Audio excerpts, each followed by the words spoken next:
So we are rolling again with another episode. And the bass keeps running. Hello everyone, zdravite, yasu, pešendjete, also bonaziva, not to forget anyone Merhaba. else, of course, and my native tongue, zdravo. Welcome guys and girls to another episode of Balkan Show. Onat, who are we having today? Not that our guest cannot read from the description of the episode, but Yeah, please, yeah. can you tell a bit more about our guest? Yeah, today our guest is Damjan Radojevic, Perfect. terrific guy, young engineer, entrepreneur. He has very diverse working life, working as a civil Mm. engineer, different in different countries, Russia, currently in Kazakhstan. But today, our topic will be Walnut Fund. He has a story to tell, and you will love it, right, Tushan? Yeah, correct. It's an amazing story about the Walnut Fund. It's the world's first online agriculture investment platform. It's a long pronunciation of the full name, but basically it's the Walnut Fund, and it's unique story of the business of how he came up with the idea, or how he continued with this idea, the challenges that he had, and right now they're in their second, going into third year, and they're doing really good, starting to be really famous. And to be honest, I like it. And we were also referencing him in some previous episodes, from with Mato Mercalj, agro business, also with George Ostovic about personal finances. And we thought about why not inviting this guy, and he gladly accepted. And this was an amazing episode. Yeah, after mentioning him, it was a must to have him, so people can know about him more. Explored this option, yeah, yes, and heard about his success story, which definitely it is. And really you can find out how to found this how the business was founded, actually, how you can found it eventually, how you can also be part of it and invest yourself, what's behind it, what are you buying behind buying a walnut tree, what do you have in the end, and what are the plans for the future, and how people are accepting that, and how they are being promoted externally in other countries. More this and much more you can find in this episode. And if you got interested in the end to actually be investor, you can find also a referral code in the description of the episode.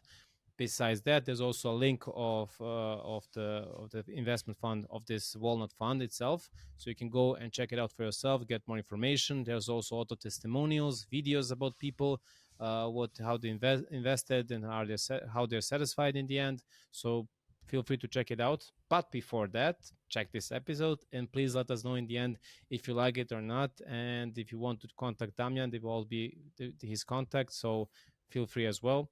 And yeah, on it, you, I guess you also had the same impression as I did Yes, about the episode. it was a great episode, and I know people will love it. And yeah, Mm, enjoy the episode, and also please like, subscribe, put your comment, share, love us. mm. As much as you can, as much as you can. We're not pushy at all. Okay, dokie. So enjoy, boys and girls, and let's start the show. Let's Roll it go. up.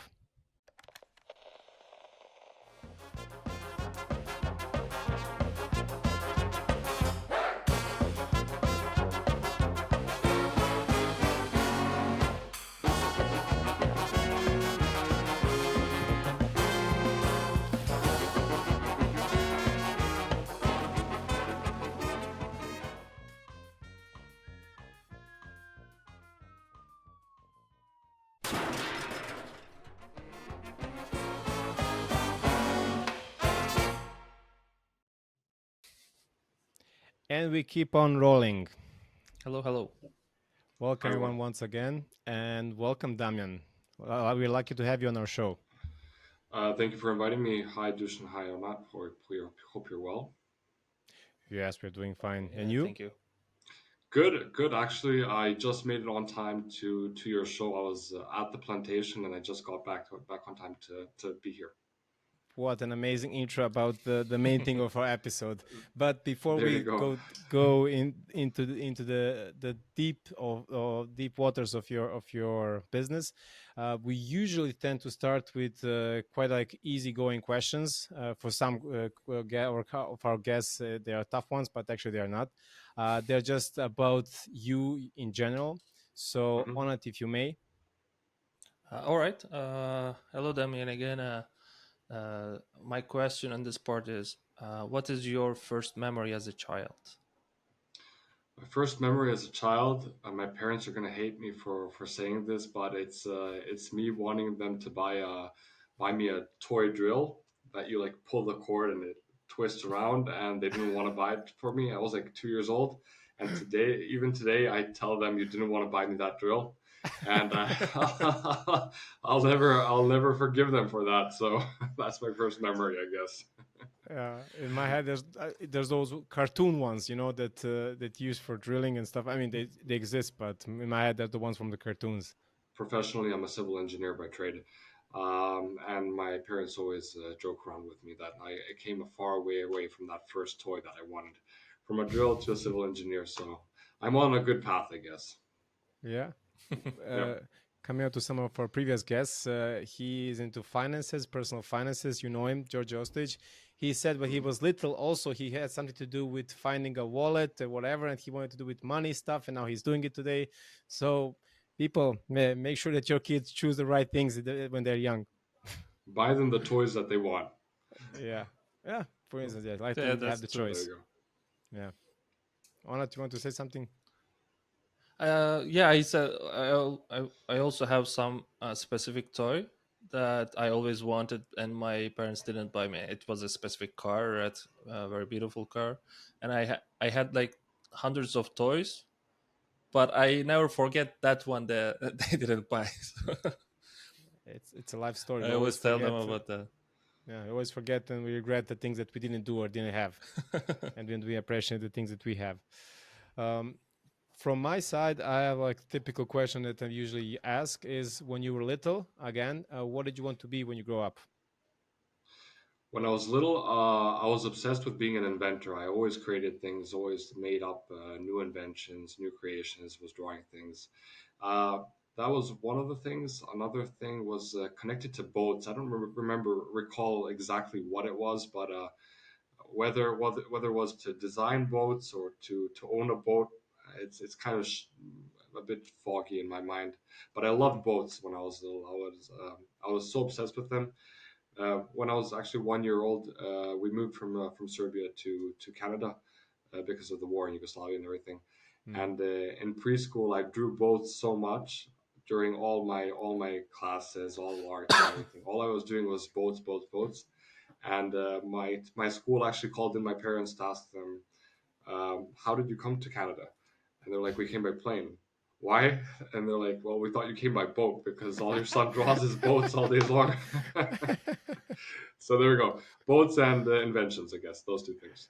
And how would you say today? Are you far off from that dream? From both of those dreams? Not so much. I guess I'm still very creative. I guess I inspired the idea for the Walnut Fund. I'm inspiring new ideas along the path as well, creating new things. So I don't think it's too far off. I don't have a Ah, boat though yet. I still have to buy a boat. still have the time.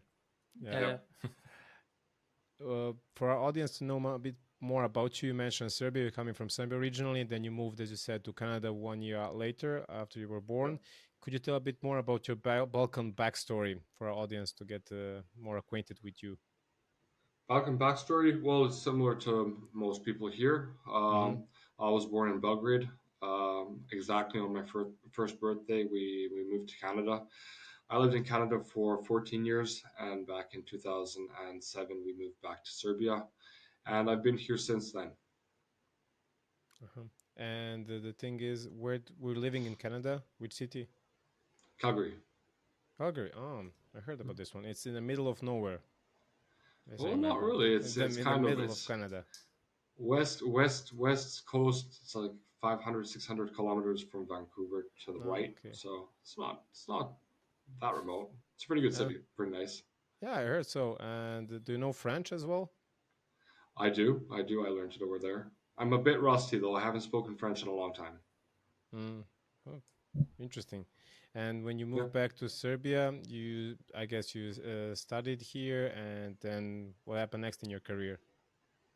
So yeah, I first went to a British international school here in Serbia. That was high school, and then when I finished that, I enrolled in the University for Civil Engineering here in Belgrade. I finished that. When I finished, right away I found work outside of Serbia, and I've been working outside of Serbia ever since. Now, when I say outside of Serbia, I never actually moved from Serbia. I just work on rotation, so I'm 1 month away, 1 month here, and so Mm. on and so on. So now I'm actually currently in Kazakhstan. I work I work on a big oil and gas project over there. Oh, interesting. And so you lived, as I also read somewhere, you also been to Russia, right? Yep, I lived and worked in Russia for 2 years. First of all, in the very far east, a town called Khabarovsk. I was there for about a year, and then after that, in central Russia for another year, in Moscow for a couple months, and then Kazakhstan from then on. Could you explain also for our audience how was it like living in Russia and now in Kazakhstan, from point of view of a Balkan typical Balkan person? Well, so the projects that I worked on were predominantly oil and gas projects. They were very remote, so in the middle of nowhere. Um, That so it was those ones are middle of nowhere. Calgary is not okay. Yeah, they are the middle Please of nowhere, let me literally Calgary people, yeah, forgive one day. Yeah.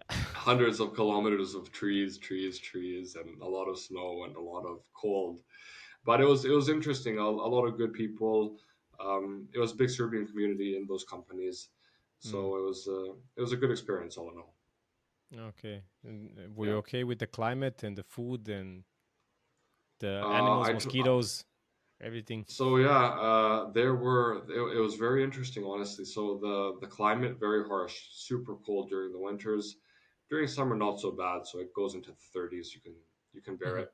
Mm. Uh, with regards to animals, yeah, it was actually quite intense. So uh, I've seen insects that I've never seen before. You had to be very careful because there were a lot of bears. You couldn't really like Oh, go walking around alone, so you have to be careful there. Yeah, the bears were the biggest problem there. I can imagine. Have you heard the Yeah, story about why the Russian cosmonauts, or as people know it, astronauts in the West, needed to carry guns when they were flying in space? Exactly because no, we were mentioning bears. People usually thought to fight off aliens, but no, when they land back in Siberia, if they're in the middle of nowhere, to protect themselves from the bears. I didn't hear about this. Interesting. Yeah, at first I was also thinking like, wow, they're gonna fight somebody in the space. No, no, when they come back, Yeah, yeah, potentially. good, good Yeah, story. yeah, insane. Yeah, great. And now, as we come the whole way back, come back to as you are now in Serbia, starting off your business, and that as people can see and read in the name of our episode, the Walnut Fund. Could you tell our Yep. audience a bit about of your company? What is it? What you do? Sure, of course. So I guess it connects back to my creative background. I'm always thinking about new business ideas, and I guess back in 2019, a friend of mine, he convinced me let's plant some walnut trees, and my father was just building a cabin near Belgrade, so I bought 20-ish walnut trees that I wanted to go plant there, and I took all my friends. We went there and we started digging holes, and now these holes are not small holes, so they're pretty big holes. They're like a meter wide, a meter deep, and they all hated me for it because I was making them work.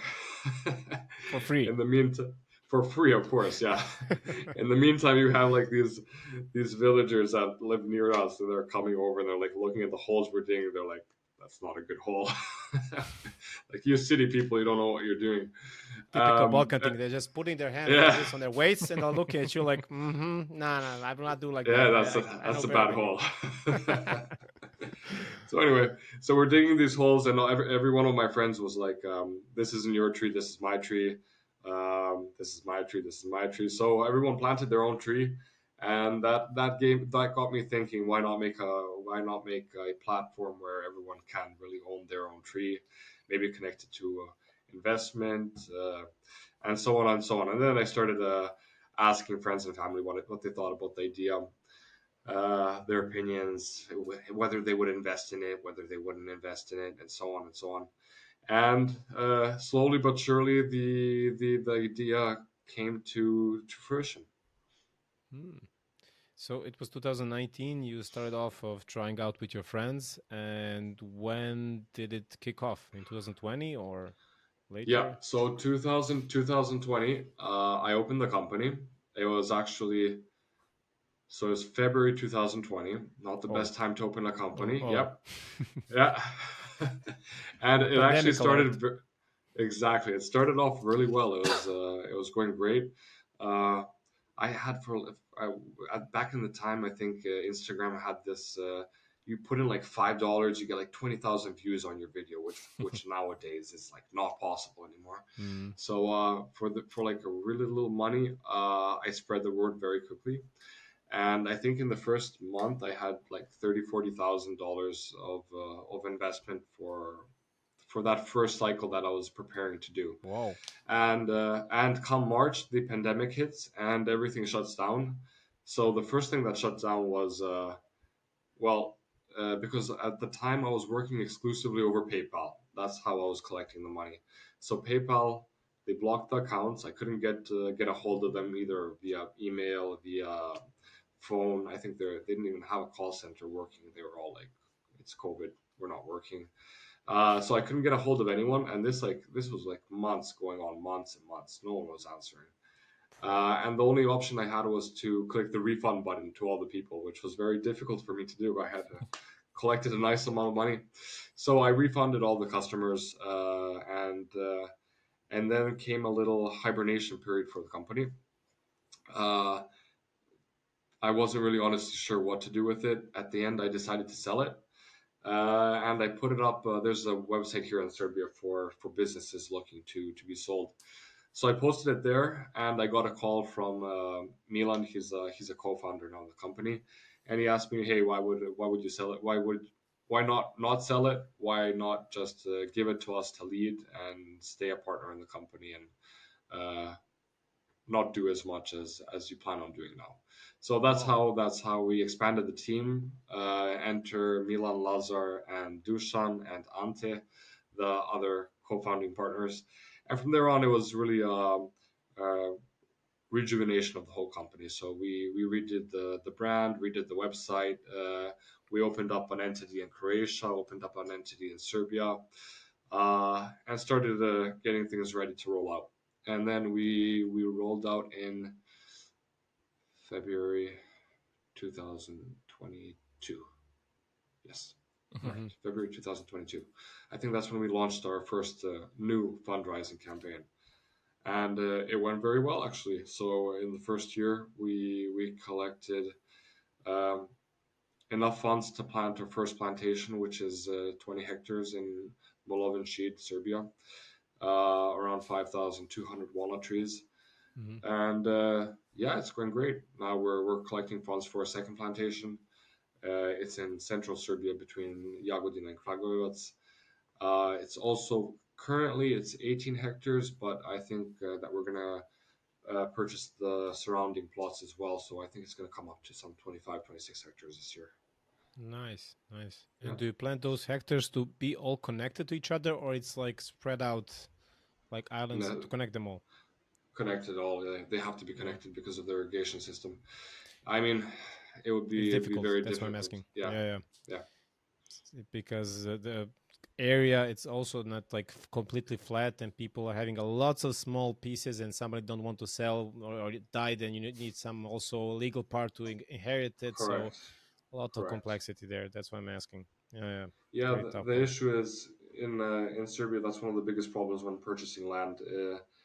It's I always tell people it's easy to buy a 1 hectare plot. It's easy to buy a 200 hectare plot. Everything in between the 10, 20, 30 hectare plots, it's very difficult to find. Mhm. Mm. Especially exactly as you said, it's difficult because of these regulatory legal procedures. People die. They don't tell their inheritors who exactly inherits it, and then Mhm. it's a mess. But hey, what can you do? It's part of the Yeah, job. yeah, people even tend to forget they bought something years ago. They have some land somewhere. I know my father. He said like, "Oh yeah, I had some guy was owing me money. He gave this part to me like years ago." And he was like, and now you tell like, yeah, if I remember now. So imagine that happening as well. Yeah, Yeah, it's exactly. tough. But when you said before, coming up to the beginning, so in February 2020, you started off. How big was your team back then? It was only me. Only you, and you did Yeah, only on social media promoting and funding. Did you have some yeah. experience before? Have you studied, read something? How should you start up to learn those terms and how should we function? The initial, how it's called IPO, initial public Public offering, right? offering, Yeah. right? No, never honestly. So I mean, I did Wow. research a bit. Drop shipping back in the day. That's another funny story. I can tell Oof. you. I can tell you that as well. Oof. Uh, Yeah. I'm not a fan back of in. that. Yeah. But listen to this. This is interesting. So, Yeah. I think it was like 2013, 2014. Oh, back then. I get the idea. Hey, why not make a website and sell things from AliExpress on that website with just a markup? And I tell my friends about it, and they're like, "Oh, it's a bad idea. It's not going to work. Don't even try." I'm like, "Okay, maybe it's not really a good idea." Come 2015, 2016, you have like the drop shipping boom. Everyone's doing this. Everyone's making millions. So yeah, Mm. always trust your own ideas. Don't listen to anyone else. Every time. I mean, if you remember what Henry Ford said, like when he came up with the idea of making a car in general, and they were saying, "But why don't you listen to the customers what they want? If I listen to the customers, they will want as fast as horse as possible, and not the car." Yeah, So, meaning exactly. if you have some innovative thing, just go with it. People not understand in the beginning, but later on, yeah. Sometimes Correct. it will be stupid for Correct. sure. Not every time it will be. Yeah. Sometimes it will be correct, but it's always up to you to try. Yeah. Exactly. So Exactly. you started off, it went good. Unfortunately, pandemic kicked in, and you tried on this website. What's the name of the website to sell your idea? I think it's businessberza Ah, dot okay, rs or dot com. I'm not I sure. didn't know about this. Interesting concept. And you tried to sell it there, and this guy appeared, and I'm positively surprised. Usually they just come and typical our mentality there. I'll buy it and have it. He was willing to for you to keep your CEO position as a founder, and but to be like have like a partnership. That's a really unique approach. Yeah, Yeah, you were correct. lucky. I guess Yeah. I guess it was a bit of it was a business that had just started. I mean, I didn't market really as I think I put the price as like 2,000-3,000 euros. Not too much. I just didn't know what to do with the business at the time. I just Mm-hmm. started working abroad and I didn't have time to Mm-hmm. expand on it. But yeah, so he came up. He's like, "You're already in the business. You've already made contacts with people, with clients. You know English very well. Uh, you know about the business a bit more than we do. Why not stay in the business?" I was like, "Okay, why not?" Yeah, good idea. I mean, one of our previous guests, I think it was also Georgia again, Georgia Ostage. He said that I asked him about the idea of having being a silent partner somewhere, and he said no, don't do it, don't trust them. I mean, it's his personal opinion, but in your case, they came in, and silent partners are difficult to define. Silent partners is somebody that just give money, doesn't do anything, but you are also part of it. Although you're working in Kazakhstan and Serbia here and back, but you're as you said at the beginning, you just came from the farm, from the plantation. Correct, Sorry, yeah. So correct. you still involved. So yeah, I do like to keep my boots in the mud, as they would say. Mm, Um, it's honestly very fulfilling when you're on site, when you're working with the people, when you're doing something productive. So, as much as I do like the internet aspect of it, that's only the tip of the iceberg. The biggest part mm, of it is actually on the field. yeah, yeah, for sure. Yeah. And your team currently, you mentioned there are a couple of you. So one is, I guess, doing the marketing, another one is doing sales. How are your structure currently? How big is your team right now? Yep. So currently we have well we've always had five partners. So I'm mostly for sales and for public outreach, PA, I guess. Mm-hmm. Milan is sales as well. Dusan is marketing. Ante is our consultant, I guess, in business advisor. And Lazar, he is the CEO and managing director, and he takes care of most of the things. Mm-hmm. Oh, Yeah, nice. so those are the partners in the company that have share of the company. Now, apart from them, we do have two full-time employees that are on payroll. So we have one uh, agricultural expert engineer, um, and we have one full-time worker on site in Molovin. And when we get this new plantation rolling as well, we'll have one more full-time employee there as well. Mm. So even though the farm is relatively big, how many hectares is it again in Molovin? 20, The first 20 hectares, and 20. for 20 hectares, one person is enough. Yeah, well, when periodically there is need for more people, but when that happens, we just employ the local workforce Mhm. and get the job done. Mm. For maintenance and to keep things clean, all you need is one person. Mm.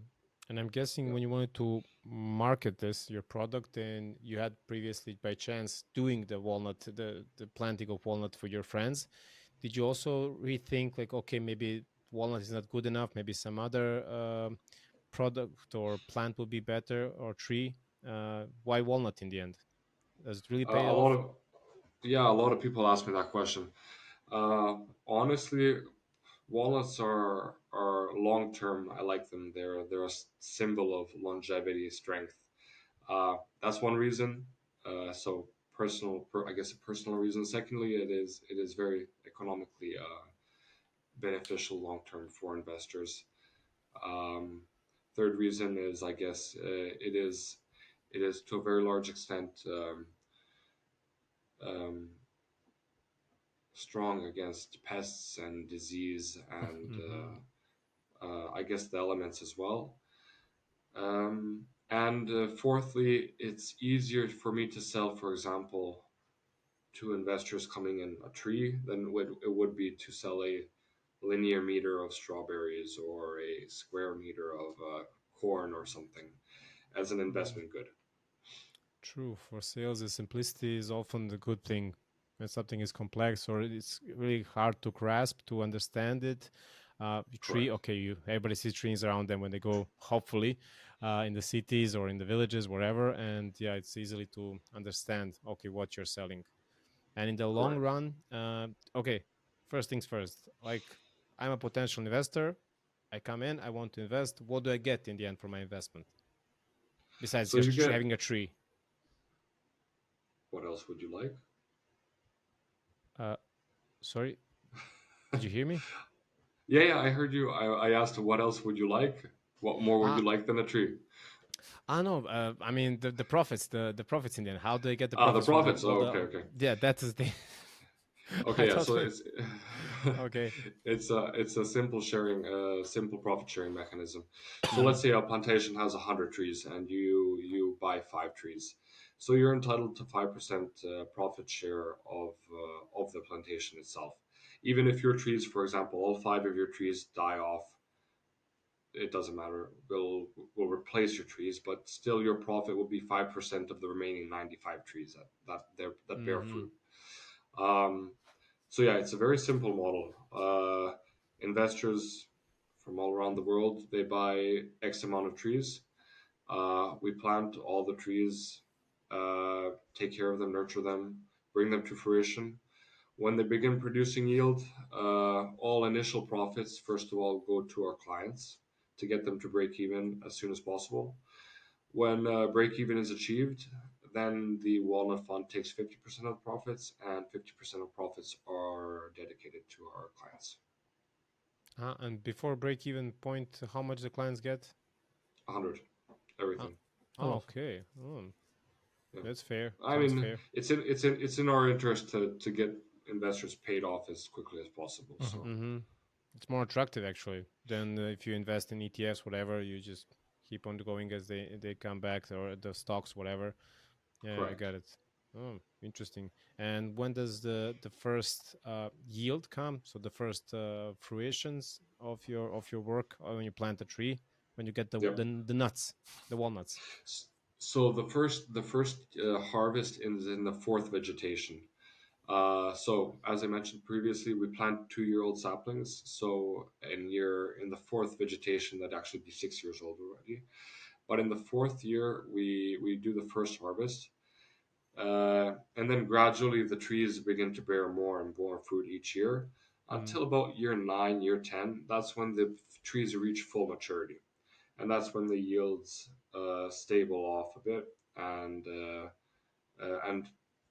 the trees produce their maximum. Break even is achieved in year seven, between year 7 and year 9, depending on market conditions and mm, on weather conditions as well. Uh, mm. so that's a bit of the math behind it. Oh, okay, interesting. I thought it lasts more because I know, as you said, they have longevity. They can last Hmm. for the decades, and I was like, okay, it will take a long time. But like after 4 years and after 7 years, you get break even, and 10 years is maximum.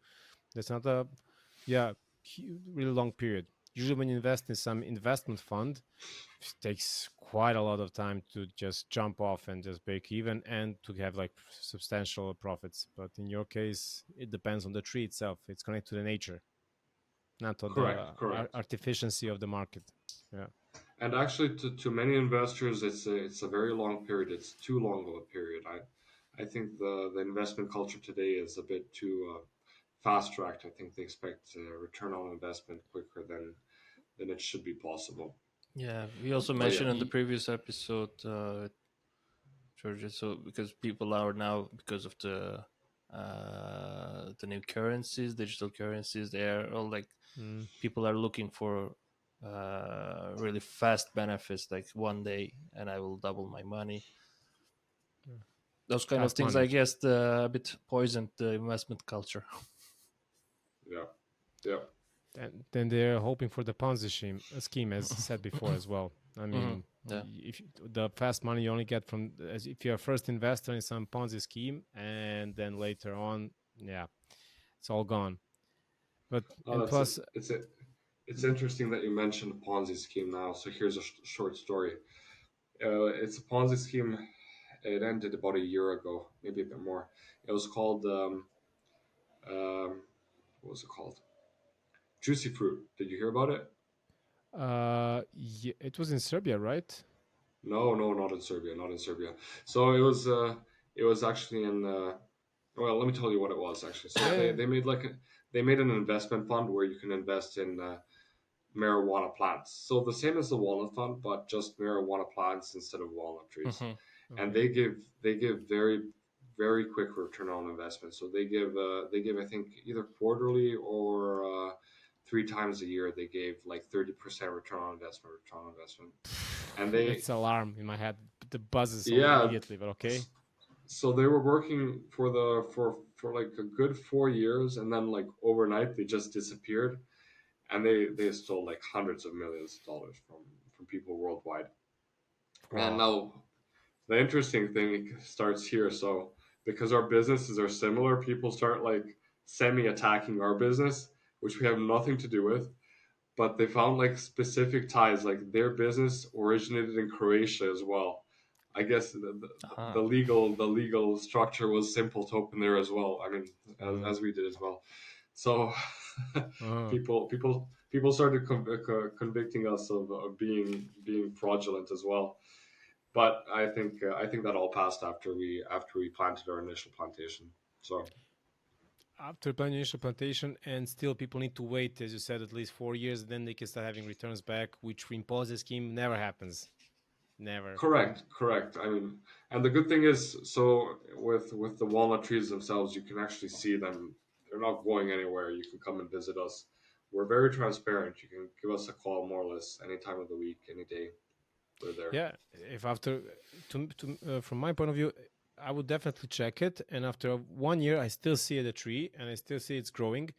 It's a safe sign that my money is in safe hands, because other way around, like Mato Merkad was also our guest from Croatia. He's a agro business consultant, and he said there were a lot of funds again coming to Croatia. Sounds like it's a really fraudulent country in general, but It's not. nothing It's a against. great country. It's great country, nothing against it. Yeah, Yeah, we us Serbians saying it, it's like a wow, is it possible? of Nevertheless, course. he was talking about the non-cost part, which is not so popular, but still rich in agriculture, and some people were getting money, of course, from EU funds and investing it to plant something. And one guy got, don't get me wrong, we'll put the link so our guests can check it out. And he was saying that one guy got a lot of money for planting some plant. I don't know which one was it. So instead of planting actual plants, he just put I don't know, small pieces of wood, whatever. That from the far away it looked like it's actual plant. And for months Okay. nothing was changing, and he just got the money and just planted some irregular stuff. How he got away with, I don't know, but just after 1 month you can notice nothing is happening, or he planted the dead Okay. ones immediately so that nobody wanted to use. So it was like even not a Ponzi scheme, it was like immediately visual scheme that you can see it's nothing is going on with this. So yeah, but It's as you know from interesting.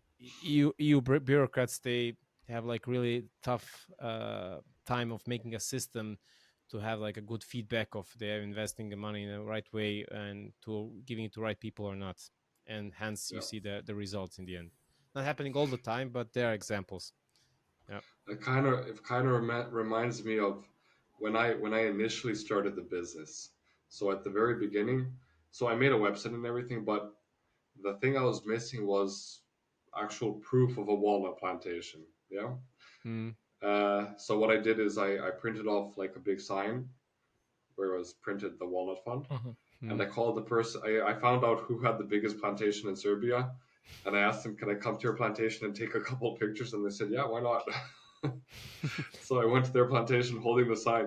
Now we never had any bad intent in Mm. tricking anyone. We always wanted. I mean, I when I started that, I always wanted to really plant the trees, but yeah, sometimes you have to be sneaky in business a bit. No, I mean you're completely right. What I want to say is you started off with nothing and you're selling an idea, and people need to believe you in order to have something in return in the end. And you need some Correct. proof, as you said, and you look for this alternative of just having a photo from some other plantation and just hoping for people to trust you. And obviously they did, since you collected how much, 30, 40K of euros. That's quite a lot from just Exactly. based on your idea and your Correct. way of selling the idea. That's a great Correct. achievement, I may say, and people should, yeah, look up to you. And if they have some idea, they should just keep on doing it, and hopefully one day will come to fruition, and without pandemics or some global war or whatever to stop it. Yeah, you can't expect those things. What can you do? Yeah, they Hope for the simply best and prepare for the worst. exactly. That's a good mantra. Ona, do you have some questions? Yeah. Since you mentioned about the beginning again, I also want to ask about after you find your team and you start again.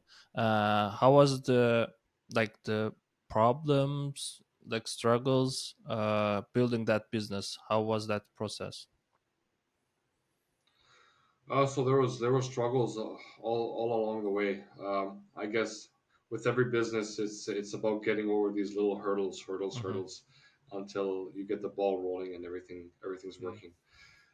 So initially, I guess the biggest problem initially was finding a legal model to work under as as a company, so we can collect money without having to pay taxes You're and not selling something. value added tax. We're not selling anything correct. What we're doing is taking money and building something. So that was the first struggle, but we achieved it.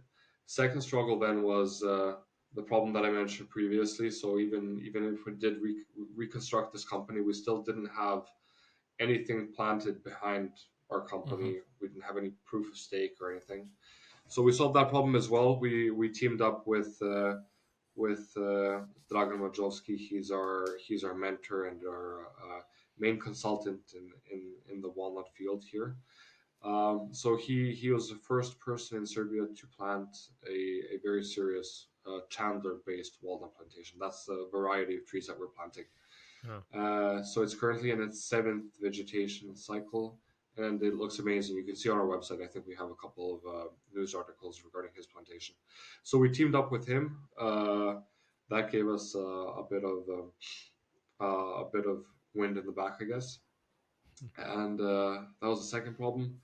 Third problem, then finding land. That was a big problem the first year. Hmm. Yeah, we collected a bunch of money, but as I said, it's easy to find these small parcels of land. It's easy to find the big ones, but the ones in between, it was a race against time to find it and to have enough time to actually plant the trees and well prepare the terrain and plant the trees in time. But we managed to do it. Also, when you find a Uh, land, it's not always suitable for your purpose, right? You also have to. oh yeah, of course. You have to do soil testing. Hmm. You have to. There's a bunch of criterion that that the land has to actually fulfill. Uh, The so that infrastructure would as be well, the connectivity. infrastructure as Hmm. well. Yeah, electricity is a big one. Electricity, water. Oh, I mean, even all those things are solvable. Uh, the most important thing is climate. So when you're looking to to establish a plantation, microclimate is the most important thing. Everything else you can change. You can find water, you can find electricity. Microclimate you can't change. So yeah, Really? yeah. In what sense, like microclimate? We all know the climate in the Balkans, how it goes, like in the mountains, in the valleys, and the coast. But I'm guessing each and every country in the Balkans has some specifics in terms of this region, this city, this area. So, what is the microclimate that's most suitable for the walnuts? So, for example, when looking at frost, frost is something that affects a lot of plants, as you probably know, Dusan, in Serbia. Mm, It's a big difference whether you're in a valley or on a hill when it comes to frost. So, the ideal altitude that we're looking to plant at is around 200 meters. So, Molovin is 220, Rekovac is 240. So, that's excellent for both of them. mm, It's a good altitude so that there's no risk of flooding as well. Uh, so yeah, that's those are some of the things that you have to look at when you're looking at microclimate conditions. So I guess the first iteration is to find a microclimate that's suitable. Then you check the availability of the land, and then you say, okay, if there's water, if there's electricity, and somehow you Yep, found those two areas, those two villages. Yeah, microclimate, legal, legal. water, electricity, sun exposure, altitude, a lot of stuff. It's not a one thing fits all. You just need to adapt to a current situation if it's okay or not. I see. And the Correct. legal part, not about the buying it, but at the beginning you just said about the company. What type of company is it right now? Our company is Yeah, on LLC, it's liability, limited liability company. liability. Yeah, or in Serbia, Yeah, DOO. correct, correct. Okay. Yeah, and with that one, if you collect the money, you don't pay the taxes for collecting it, right? So in Serbia, we couldn't avoid that, but in Croatia, we could with a specific type of contract that we signed with our clients. Hmm. Okay, I see. That's why. Honestly, when I saw that your headquarters is currently, or you say you have two entities, but I guess on the paper it's Croatia, Yep. like as a official one. I thought like probably they have some EU funds or whatever available there. That's why, but never thought about some Bureaucratic. legal. Yeah, yeah, legal positive aspects of it. Interesting. Yeah. Yep. But for now, do you plan to continue other plantations in Serbia or to spread out in some other countries like in Croatia or? Well, our goal is for the next 4 to 5 years to erect a new plantation each year.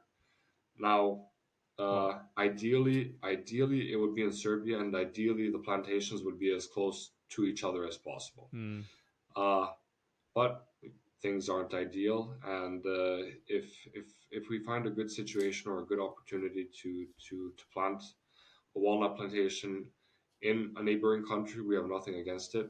So, as I mentioned previously, our agriculture engineer Wilsha, he's actually from uh, Bosnia and Herzegovina, mm, so he would be more than happy to plant a plantation over there. mm. Ante, one of our partners, would be more than happy to have a plantation in Croatia. I mean, so would we, as long as opportunity is good, as Mm, long as the math is there. yeah. Bit side note, when read where you currently are in this Morovin, and the other one I forgot, Rekovac, right? Yep. Yeah, I want to check them on the maps where they are. And when I saw Morovin, it looks really weird to me. We're gonna share with our audience. It's three areas surrounded with Croatia and one area from Serbia. It's literally on the border. It's Yep. really like like squeezed in there. I think because in the first investment cycle that we had for the Moldovan plantation, it was we had the most backers that we had were from Croatia and from Serbia.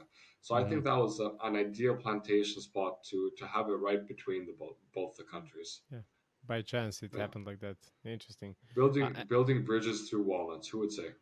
Yeah. Actually, There you you're go. doing multiple positive stuff, having positive externalities, as they say, the positive things just built on profits, but also connecting people. That's through Walnuts. Exactly. Exactly. Really cool thing. You mentioned having investors from Serbia and Croatia. Do you have other investors from other countries, I guess, internationally speaking? Yeah, so that's interesting. The platform initially was built only for the Western market. We didn't expect at Uh-huh. all people from this part of the world to invest. And then George, your previous guest, when he had a mini review about our website on his YouTube channel, Mm. and when he did that, things exploded, and people from Serbia and Croatia started investing in us heavily. And so now I think we have around 75% investors from the Balkan region, and the rest are from all over the place, everywhere Mm. in the world. Let's hope we'll also help you to spread out throughout the 13 countries of the Balkans that we count in to about your foundation and have more investors willing to connect and also to invest in some safe businesses. It looks like from our point of Thank you, view. Dusan. I hope you will. I hope you will. We it will. Can't guarantee how much, but it will at least to some extent. At least we are interested. I may say for myself. Excellent. Um, how is the competition, the market itself? Do you have any other people doing the same thing as you are? You mentioned some other people having plantations of their own, but having Yep. similar system like yours. So in Serbia, Croatia, and in generally any ex-Yugoslavia countries, there is no competition. There are some companies. There's a company in Turkey that does something similar that we do, but they don't do it on a tree to tree basis. They do it on, I think the minimum investment is like 100,000 euros. Hmm. Uh, yeah, there are some companies in Europe. I think there's a company in Spain that does hazelnuts, similar to what we do, but also I think the minimum investment is 30, 40K. What sets us apart is a very low barrier to entry. So we have a 200 euros is one tree, and that's the minimum investment, Mm, and that covers all the costs up until the tree or the plantation itself is actually self sustainable. mm, So from those 200 euros, we purchase the land, we purchase the saplings, purchase the irrigation systems, uh, do all the maintenance for the first 4 years, and that's what the money goes towards.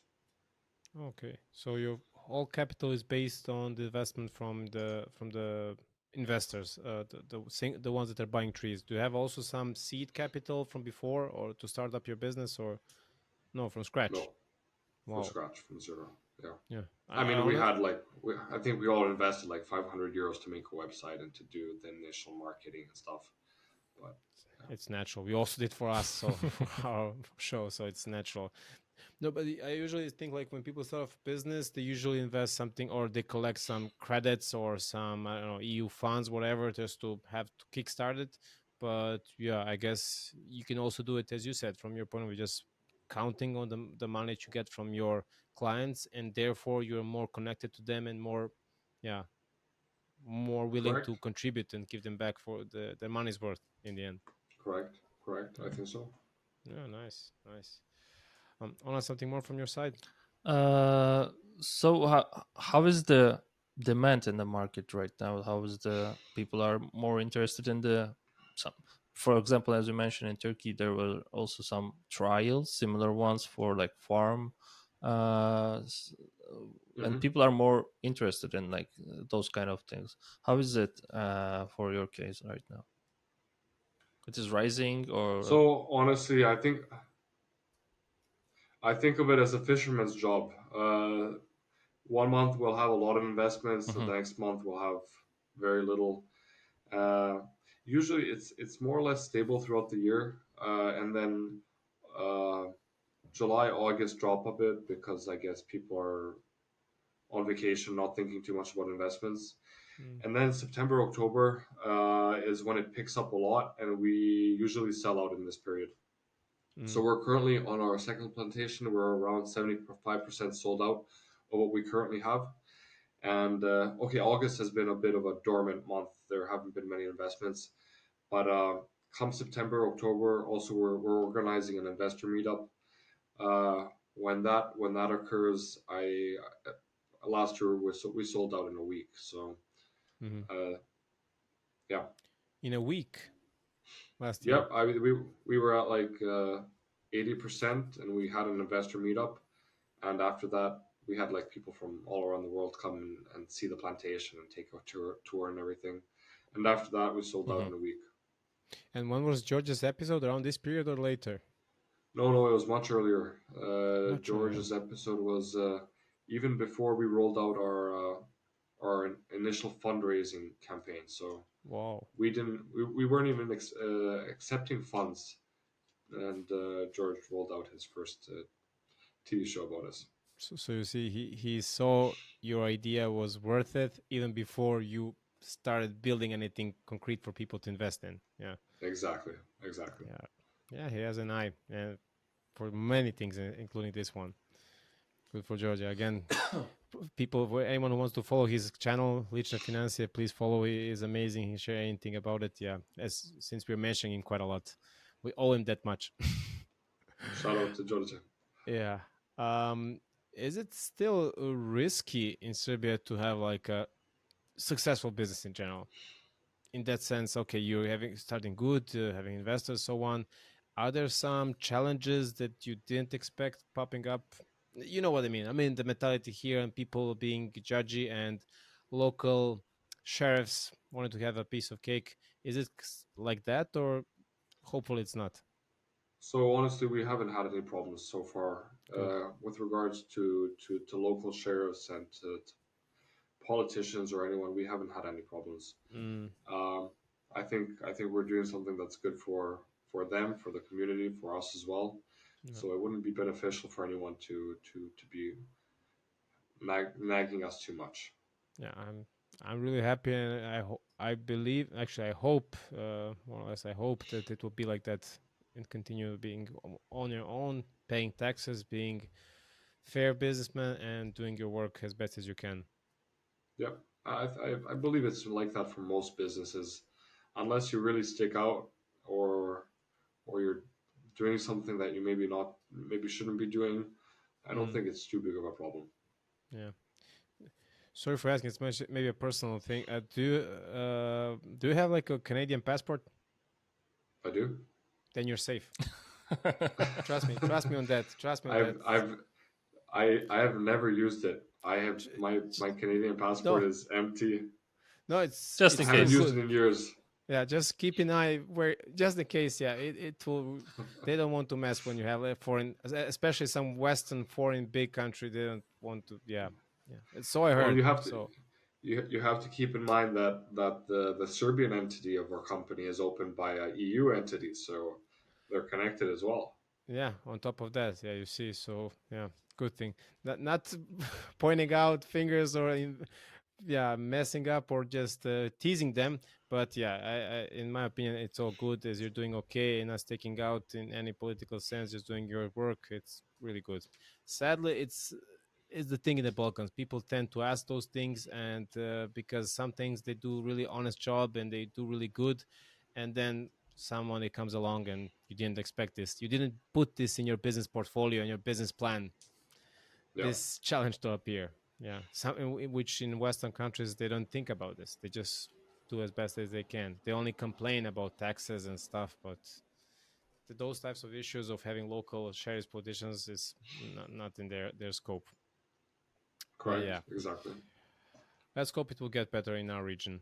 Um, what I else wanted to ask you is, do you give some guarantees to your clients? I mean, okay, you show them how it's went with the first plantation, but or is this like still at the beginning, like we have a really good idea, and because the guarantee will be after, I guess as you said, after 4 vegetation periods, they will have some yield, but before that, do you offer something to them or just yeah? No, so the only guarantee that investors have is they are secured by the assets that the company owns. So the land that we buy with their funds, the the assets, the tractors, the atomizers, everything that we own is under the company name. If Mm. something were to happen to the company, let's say 5 years down the line, walnuts don't that you can't sell walnuts anymore for some Mm-hmm. reason. We would liquidate all the assets and return our investor money proportionally to Oh, to to what everyone invested. So that's yeah, that's one safety net. Another safety net is that good enough. all of our all of our plantations are insured. Oh, So that's another precaution that we do take. And those are the only two guarantees that we can provide. Everything else, I don't think there is 100% safe investment. If anyone tells you it is, I think they're lying to you. mm-hmm. Uh, so you never know what happens tomorrow. No, but still, you mentioned two most important things, that they are part of your assets and they have the right to get their money back based on this percentage of investment, and plus on top of that, you have insurance on your plantation. What else do you can offer them? For me, it would be more than enough. Yeah, Correct. Correct. you bought me on the first one, and the second one is just the bonus. Ona, I'm a do you good have something? salesman. Yeah, You're for doing the really good, I can tell you. yeah. Uh, Most of the time, this companies with small number of team members, they been seen as a startup, and it sometimes it's looks risky for investments. Do you see yourself as a startup, or do you trying something to break that view for the investors?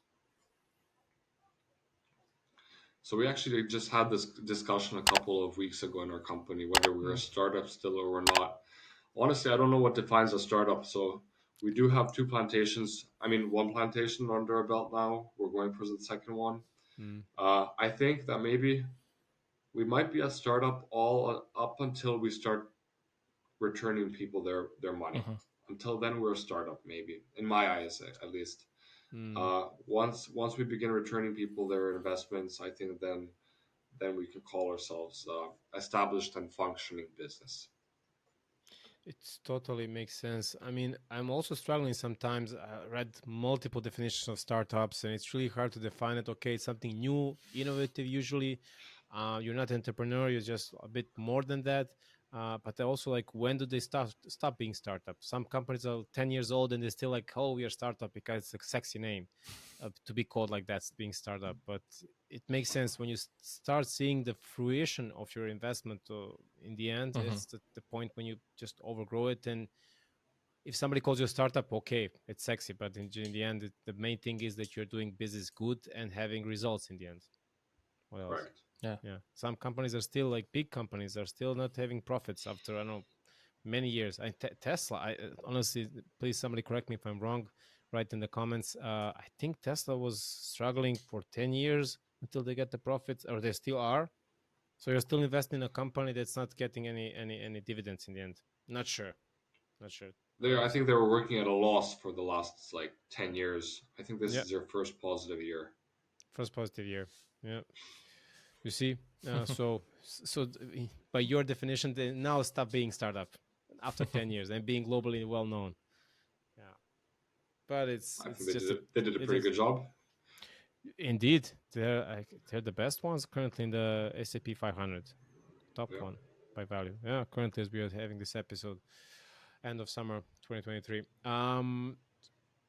Yep, startup in the end is, again, it's just a name. The main thing is what you're doing, and it's really innovative. And to be honest, when I heard about it from Georgia firstly, and then I heard from Matt Merkel, I thought like, I think I heard about similar business somewhere. It's kind of sounds like somebody already did it somewhere. But then, as you said, is nothing.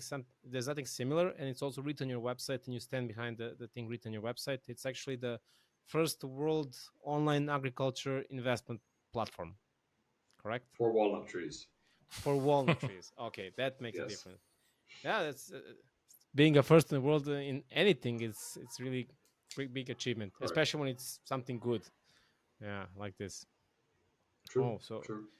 but it sounds still, as as I said, like okay, it's happened somewhere. But being the first one and coming from the Balkans, from Serbia, and as you said, you came up with an idea quite by chance, wanted to explore it, and you by chance found out people that are willing to contribute. It sounds like a really good story, and I hope you just continue with the good work that you're doing. We're trying the best. It's for now. It's really been successful. We've had the support from many of our people, many people worldwide. So as we keep doing a good job, I think we'll keep on getting reported in the same way. Great. Want any other questions? uh, I have a question for the future. Yeah, feel Go free. ahead. If you have any other, like before jumping to the future plans. No, Oh, yeah, okay. you can ask in the future. So Yeah. what is your plan for the next 10, 20 years? Are you planning to expand it My in personal or my Yep, company? like Yeah, let's start with the company. yeah, Yeah, I yeah. would suggest with the company, and then we can also go with the personal ones. So, company plans for the next 10, 20 years. As I said, for the next 4 to 5 years, for sure, establishing a plantation each year. When those 4 or 5 years come up, we'll start having walnuts to sell. At that point, we'll probably be thinking about secondary production of some secondary goods. So, expanding the not selling raw walnuts, but selling some secondary products, Mm. expanding to other markets as well. Potentially including some partnering programs to umbrella other walnut plantations in Serbia as well. It's something we're thinking of. So those are some short term plans. Long term, we're not too sure, honestly. Who knows if we can be alive? Keep the plantations happy and healthy. That's the main goal. If they're good and healthy, then the products will come. Exactly. Yeah. Regarding the keeping it good and healthy, how resilient is the walnut? It's also an important question because with the climate change and everything, it's really not predicted right now. And It's quite resilient. It's Mhm. resilient, but as with everything, it's not something that you just plant and forget about it. So this year we had 3 prunings and we had 5 anti-fungi, insecticide, anti-parasite sprayings. So there is work to be done. It's not just plant it and forget about it. You need to take Mhm. care of the trees, but they are resilient. We had a couple of nasty storms here in Serbia Mm. a couple of weeks ago. The walnut trees did fabulously. Knock on wood. Um, Also, against bugs and pests, they are resilient, more resilient than other trees. Mm. Same as with disease Mhm. and bacteria.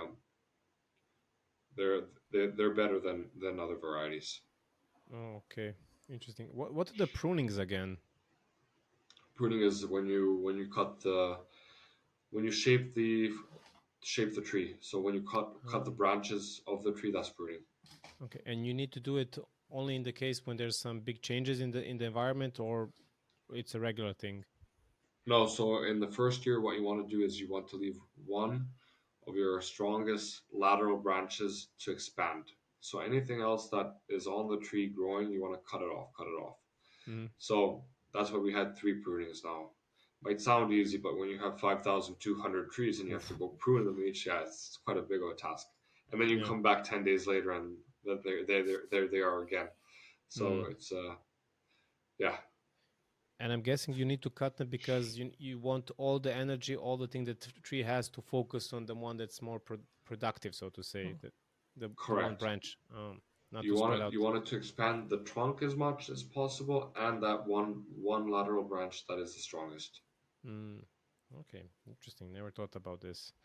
And luckily, as you said, this bad period passed away, and it was all okay for the whole Yep. plantation. Okay, Yep. cool. Happy to hear this. Um, Coming back to the question that Onad also wanted to ask you about your future private plans to have in the upcoming period, because you're still working as a civil engineer in Kazakhstan, going back and forward. How it will develop in the future? So for private plans in the future, I'd like to continue working on this rotational job scheme that I have. I like it. It gives me time when I'm here to be on the plantations. It also gives me time to have a break from them. Uh, Apart from that, I'd like to develop a couple more businesses that I have in my head, but everything in good time. To be honest, it sounds like I heard or I read somewhere when you start off with the first business and it goes well, it's like an addiction. It's like a drug. You need to have more and more. Like not that you need, but you're like, oh, I want more like this. I want more of this. Is it like that? It's similar. It's an interesting process. You know how they say it's not about the money. It's about the path to get to the money.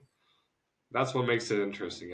If you were to It's not get a like a cliche. million It's dollar, true. Yeah. yeah, it really is like that. Yeah, if you were to get $1 million tomorrow, you'd be happy for one day, Mm. and that's about it. But if you were to earn that $1 million through a year or two, but through a business, Sure. it makes it more fun. You find out new things, meet people. Mm. Uh, you fall, you get up, fall, get up. Yeah. It's interesting. Satisfaction of winning One million quick question. with lottery and with a successful business Yes, or not? wouldn't be the same. Correct. Correct. Okay. There's also a study that I'm just saying it out loud. I think 60 or 70% people that won the lottery in the next couple of years they spent everything and they're super depressed even before they spent everything. So meaning it's not it's not a solution for happiness. For the 30% it was, but for the majority it was not as they thought. Yeah. Correct. Yeah. Correct. Interesting. I have another quick question. You said you're protecting your plants from insects, from pests, and so on. But are you also protecting from local Balkan grannies and grandfathers because they love collecting walnuts in the fall? So, we haven't gotten to that yet because our first harvest is still 3 years away. Okay. Uh, but honestly, we've had a lot of support from the local community. So Okay. when we were planting the trees, we had the whole village come out help us. Whenever we need local workforce to help us out with something, they're the first people we ask, the first people we want to give money to. Mm. So it wouldn't be very very smart of them not to not be fair towards us. How do they say? Don't spit in the well that you drink from. Exactly correct. I mean, it's an additional bonus to it, so you can also use to promote it. So besides just giving people actual tree and actual thing that they have of value, and after potential 4, 5, 6 years, they were gonna have some yield and some profits back. You also, as you said, connect people in the region from Croatia, from Serbia, from Bosnia, and on top of Yep. that, you're giving back to a local community. It's kind of like as an arch and connects it everything, and it's really amazing. You should My advice is continue also promoting this thing. It's also a good thing to have some green, social, inclusive people seeing this. It's Yep. like, oh, like I would like to invest in those guys. They're really eco-friendly and so on. It's a bonus. Yeah, for sure. Exactly. Exactly. I guess I think the most successful businesses are businesses where the company's happy, the client is happy, and the community is happy. If you can Mm, make that happy triangle there, I mm, think you have a winning combination.